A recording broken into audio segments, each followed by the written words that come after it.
Pesan kepada anak-anak, jatuh air mata orang pangku semalam muslimat ketika Ustazah sebutkan, tolonglah dengan anak-anak kita bagi tahu mana ada ibu yang tidak memaafkan anak-anak. Semua ibu pasti maafkan anak. Itu lisan mak saya selalu sebut. Orang gila je yang kalau anak dia buat salah tak boleh maafkan. Kita dah menahan sakit 9 bulan 10 hari, keluar bertarung nyawa, darah terpercik di sana sini. Setakat anak sakitkan hati, takkan tak boleh maafkan. Ibu mesti maafkan anak-anak. Tapi mak saya pesan, mak ada Tuhan, kamu ada Tuhan, Tuhan yang sama, itulah Allah. Allah Maha melihat, Allah Maha mendengar. Allah tahu hati seorang ibu yang dilukai oleh anaknya muslimat. Walaupun ibu memaafkan, kalau berulang kali buat salah, patut kita dipesan jangan jatuh dalam lubang yang sama. Maksudnya apa muslimat? Kalau dah sekali buat salah, mak maafkan, jangan ulang lagi. Kalau ulang lagi yang darah mungkin jadi nanah, dirawat muslimat, tapi parutnya masih ada bengkak dalam hati ibu. Hati ibu yang bengkak kesakitan ini muslimat dipandang oleh Allah. Sakitnya dulu dibalas begini oleh anak. Sakit susah payahnya dulu dibeginikan oleh anak. Allah tidak redha kamu membegitukan hamba yang beriman, itulah ibu kamu.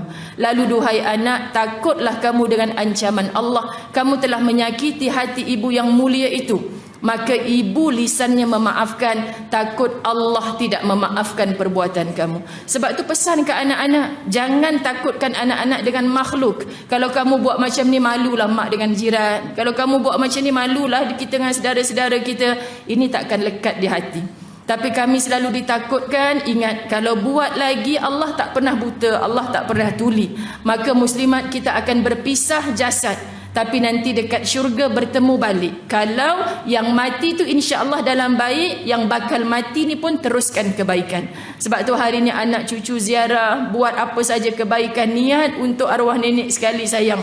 Kerana apa? Kalau kita tak teruskan kebaikan nenek, kita takkan jumpa nenek. Berpisah ni perpisahan yang selama-lamanya. Hanya jumpa dalam syurga muslimat. Kalau tak masuk syurga, takkan bertemu. Takkan bertemu. Sebab tu ibu jangan berhenti menasihat anak walaupun sedikit kecewa, belum mau diikut patuh lagi. Yakinlah mungkin setelah kita mati, baru anak-anak ni teringat dengan pesanan-pesanan mak. Baru nak jadi orang baik, berazam jadi baik, walau sempat sekejap je jadi baik, insya-Allah nanti bertemu dengan ibu yang baik itu di tempat yang paling baik, itulah syurga Allah. Tapi kalau kita rasa dah tebal dah ustazah tu, tak boleh nasihat lagi dah, silap ibu. Allah yang maha membolak-balikkan hati. Ini hati yang beginilah muslimat dirahmati Allah. Kita nak pelajari sungguh-sungguh supaya walau siapa kita nampak rendah, tak ada kemuliaan di dunia, tapi Allah muliakan kita saat mati kita. Mudah-mudahan seluruh yang mendengar pada hari ini muslimat mendapat manfaat untuk sisa-sisa kehidupan kita. Betul tak? Sisa.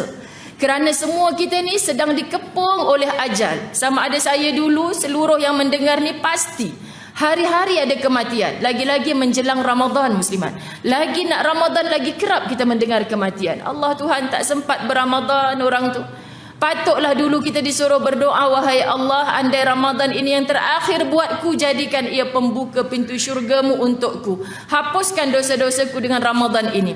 Belum tentu muslimat. Sebab itu saya sebut di mana-mana dalam sebulan ni. Tolonglah, Syakban dah kita ni.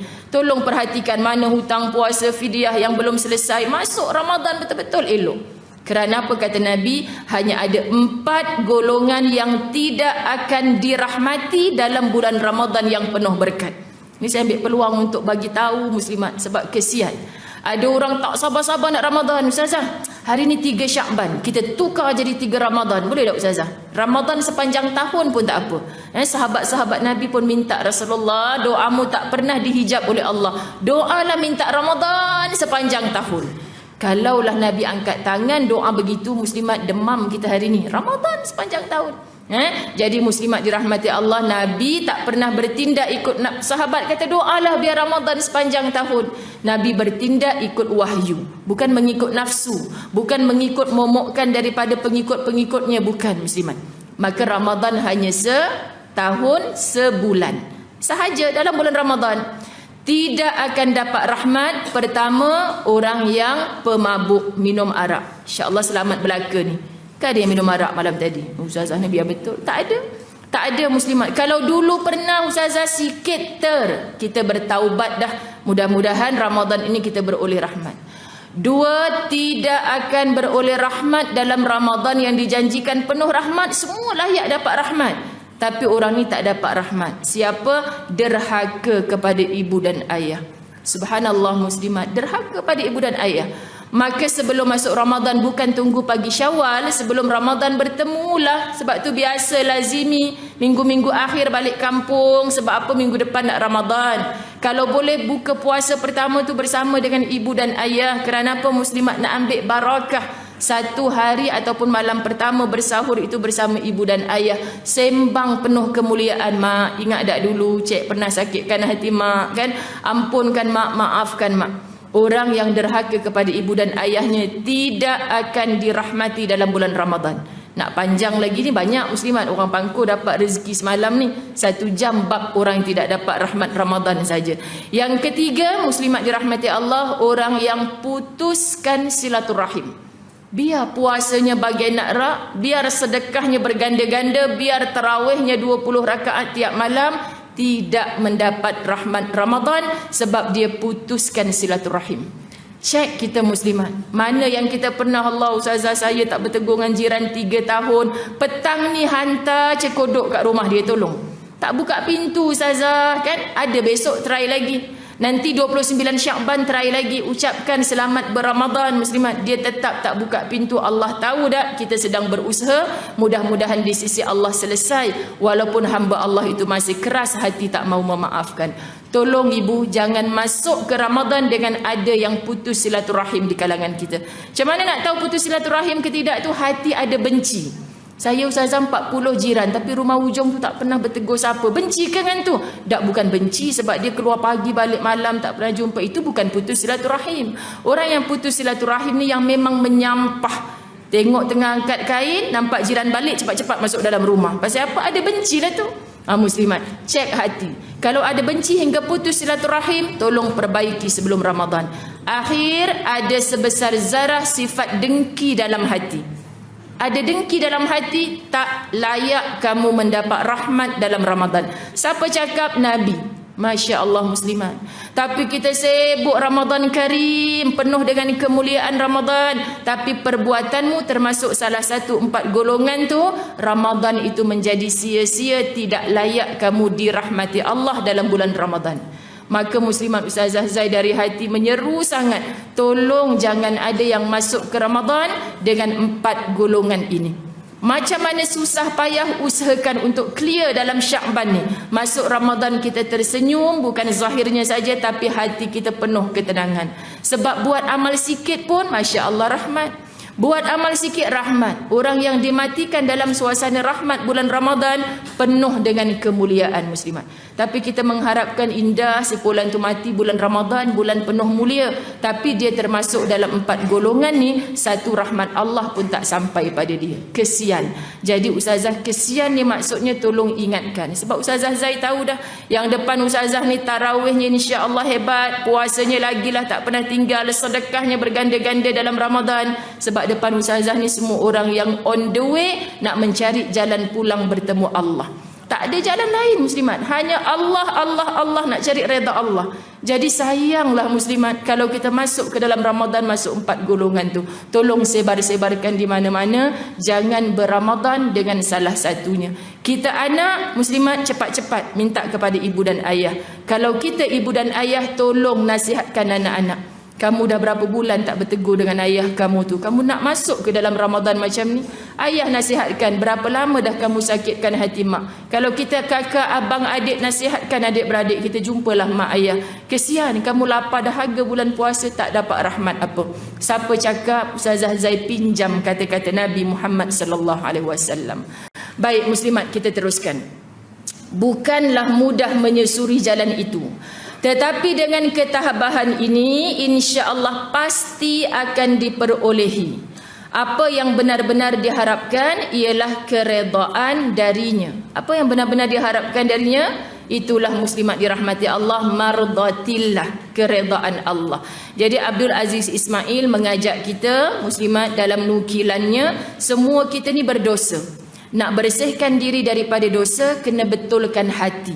Sebab tu Masya Allah, muqaddimah Ustazah nak baca sikit. Tetapi nanti apakah sebenarnya hati yang kita sebutkan ni? Hanya seketul daging. Kalau kita, saya ni dah tak ada hati Ustazah, cuba belah dada kak, ada lagi hati tu. Ustazah ni tak faham-faham bahasa kan. Ada lagi hati tu. Sebab semua manusia hidup Allah anugerahkan hati. Kalau ada Ustazah, saya kahwin dengan seorang lelaki yang hatinya tu dah dibuang dah. Ada orang nak transfer hati kat dia tapi gagal keluarkan. Hidup lagi hidup. Muslimat dirahmati Allah, rasa ini Allah yang hantarkan. Hati ini yang dimuliakan oleh Allah, tempat jatuhnya pandangan Allah. Pergi muka surat 3, muqaddimah. Ilmu tasawuf merupakan satu bidang ilmu pengajian Islam yang begitu tinggi nilainya kerana gariskan kalimah. Dia kena dengan Ustazah Zain mengaji kitab, gariskan kalimah, pen tak bawa lah Ustazah. Pen tak bawa, pinjam orang sebelah. Dari tadi tunduk khusyuk, tiba pinjam pen orang sebelah. Lah, musuh aku dia ni rupanya. Terpaksa bercakap. Pinjam pen jap, pinjam pen jap.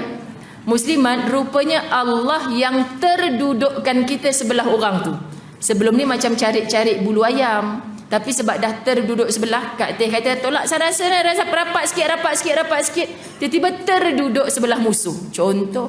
Masa ni lah muslimat dirahmati Allah, kita mulakan bicara. Makasih ya, kalau tak ada pen awak tadi, tak adalah kita garis. Ustazah nak cek tu jap lagi tu. Contoh muslimat kan. Kadang-kadang Allah memang wujudkan satu suasana yang dulu kita bergaduh dengan dia, tiba-tiba Allah nak kata sebelum mati bertegur siapalah. Tiba-tiba terduduk. Tiba-tiba kita terpergi kenduri, ingatkan jiran baru. Rupanya Masya Allah musuh kita 30 tahun dulu. Jangan patah balik muslimat. Allah yang jemputkan kita. Hati tu jalannya dah ada untuk dibersihkan. Tapi kalau kita left group, rugilah kita. Faham maksud? Okay. Tak ada satu benda atas dunia ni secara kebetulan. Tiba-tiba anak saya jatuh cinta dengan bekas madu saya Ustazah. Contoh muslimat ya. Kita benda tu tak ada kebetulan. Allah yang takdirkan. Maka lapangkan dada untuk memaafkan. Ustazah cakap senanglah, tak kena batang hidung sendiri. Tapi muslimat, bila kita ada ilmu, panduannya jelas. Masya Allah Tuhan, kenapa orang ni pula bakal besan aku ni? Rupanya suruh paksa kita bercakap, paksa kita seronok dengan dia muslimat. Dulunya musuh ketat. Hari ni anak menantu syok tengok. Mak kamu gimana tak datang hari ni majlis ilmu? Dia dengan besan macam BFF Ustazah, kerja shopping je. Silap juga tu. Silap juga tu. Dengan besan patutnya saling mengajak datang ke majlis ilmu. Okey. Baik, tujuannya tu garis. Tujuannya ialah untuk membersih dan mensucikan hati agar ia dapat makrifah kepada Allah. Muslimat, hati yang tak bersih takkan makrifah kepada Allah, tidak akan mengenal Allah, tidak akan rapat dengan Allah. Hati yang bersih, muslimat dirahmati Allah, pasti dapat mengenal Allah. Allah ni muslimat kita tak boleh sentuh, kita tak boleh pandang. Tapi hati kita Masya Allah Tuhan, muslimat. Kerana apa saya kongsikan? Tuhan, kenapalah kita punya ibu yang Masya Allah, dia boleh sebut kat kita, kamu jangan bohonglah dengan mak. Sekali bercakap, mak boleh rasa dalam hati ni. Kerana apa banyaknya ibu-ibu macam ni? Sebab ibu membesarkan anak penuh dengan pengorbanan dan keikhlasan. Tak ada hijab, Masya Allah. Isteri yang benar-benar solehah kepada suaminya, tak ada hijab, seluruh raganya dipersembahkan. Maka Allah akan anugerahkan hati yang bersih. Abang, cara abang cakap ni saya macam dapat rasa je. Contoh muslimat dirahmati Allah. Kenapa ada ibu yang kadang-kadang kan telefon kita, kamu sihat ke? Kita nak selindung macam mana, kan susah hati pula orang tua ni. Kan mak tahu kamu tak sihat ni. Kenapa mak tahu tak sihat? Mak ni dah seminggu dah buah dada mak belah kiri sakit. Tak maaf sebut muslimat ni ajaib. Pelik, kita sakit, dia punya tu pula yang sakit. Kan Allah yang bagi rasa. Kalau anak lelaki sakit belah kanan, kalau anak perempuan sakit belah kiri. Itu keajaiban yang daripada saya duduk asrama dulu, pelik dah. Kita nak selindung seminggu dah tak telefon, kau demam ya. Itu muslimat. Maka saya lepas kematian ibu 2 hari duduk atas wheelchair muslimat. Saya tak sedar sebab kita duduk tunduk kan, bibir dengan telinga mak. Sedangkan saya sendiri pun ada masalah belakang, muslimat dirahmati Allah. Kita tunduk macam tu 2 hari duduk kat wheelchair. Dan saya disambung dengan demam. Sampailah hari ni masih lagi kalau dengar suara di radio Aikim pagi-pagi tu sengau-sengau suara saya sebab rakaman tu ketika demam muslimat. Jadi kita nak sebut perkara ni, Allah yang bagi, Allah balik yang mendatangkan kekuatan.